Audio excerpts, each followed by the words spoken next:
యువత ఉపాధి అవకాశాలను సద్వినియోగం చేసుకోవాలని ప్రభుత్వ విప్ వేములవాడ ఎమ్మెల్యే ఆది శ్రీనివాస్ అన్నారు.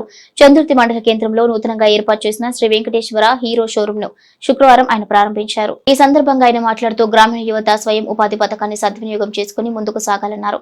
చందుర్తి మండల కేంద్రంలో హీరో షోరూమ్ లో ఏర్పాటు చేయడం అభినందనీయమన్నారు. ఈ సందర్భంగా నిర్వాహకులు వెంకటరెడ్డిని ప్రభుత్వ విప్ అభినందించారు. ఈ కార్యక్రమంలో కాంగ్రెస్ పార్టీ మండల అధ్యక్షులు చింతపంటి రామస్వామి, మాజీ ZPTC Nagam Kumar, single window chairman Tippani Srinivas, cess director Ponnala Srinivasarao, నాయకులు కనకరాజు, బొజ్జ మల్లేశం, మేకల గణేష్, పులి సత్యం గౌడ్, దారం రామచంద్రం తదితరులు పాల్గొన్నారు.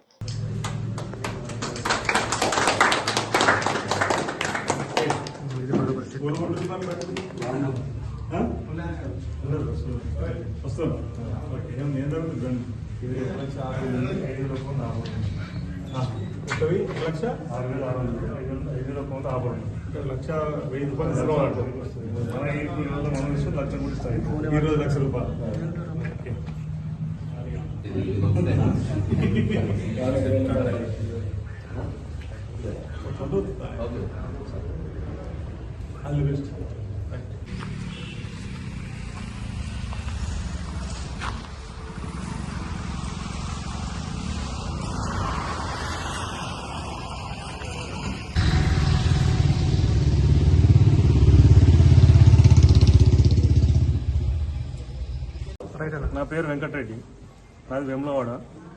నాకు వెంకటేశ్వర హీరో మోటార్స్ అని 2 బ్రాంచులు ఉన్నాయి, దర్పల్లి, తిరుకొండలో. ఇది 3వ బ్రాంచి. నాకు ఎందుకంటే ఇక్కడ పూర్వం సోపతులు బాగున్నాయి. ఇక్కడ ఎందుకంటే నేను 15-20 సంవత్సరాల నుంచి ఇక్కడ ఉన్నాను. ఇక్కడ ఫ్రెండ్స్ బాగున్నారు. ఇక్కడ ఈ ఫ్రెండ్స్ నా దగ్గరకు వచ్చి పనులు తీసుకుంటున్నారు. వాళ్ళకి అక్కడ రావడానికి ఇబ్బంది అవుతుందని చెప్పి నేనే ఇక్కడికి వచ్చి నేను ఈ పాయింట్ని ఓపెన్ చేసిన. ఇది మీ అందరికీ అందుబాటులో ఉండాలని, నేను మీకు హెల్పింగ్గా ఉంటాను, మీరు నాకు ఉండాలని నేను ఈ పాయింట్ ఇక్కడ అందరు తీసుకొచ్చిన. ఎందుకంటే మీకు సర్వీస్ ప్రాబ్లం బాగా అవుతుంది. నేను ఇంతకుముందు ఇక్కడ ఎన్నో 100 బండ్లు ఇచ్చిన. అలాగే కొత్త బండి సర్వీస్ ప్రాబ్లం అవుతుంది. వెంబలాడిపోతే అక్కడ ఇబ్బంది అవుతుందని, నా దగ్గరకు 60 కిలోమీటర్ అవడానికి ఇబ్బంది అవుతుందని నేను ఇక్కడికి కొత్తగా తీసుకొచ్చిన ఈ పాయింట్. దీన్ని మీరు అందరూ సద్వినియోగం చేసుకోవాలని చందుర్తి మండల కేంద్రంలో నూతనంగా వెంకటేశ్వర హీరో మోటారు ప్రారంభోత్సవం జరిగింది. ఈ ప్రారంభోత్సవానికి ప్రభుత్వ ఆది శ్రీనివాస్ గారు, ఎమ్మెల్యే గారు మా ఆహ్వానాన్ని మందించి వచ్చినందుకు వారికి మా కృతజ్ఞతలు. ఈ మండల ప్రజలకు నేను అందరికీ కృతజ్ఞతలు చెప్పుకుంటున్నాను. మిత్రులకు, మీడియా మిత్రులకు అందరికీ ధన్యవాదాలు.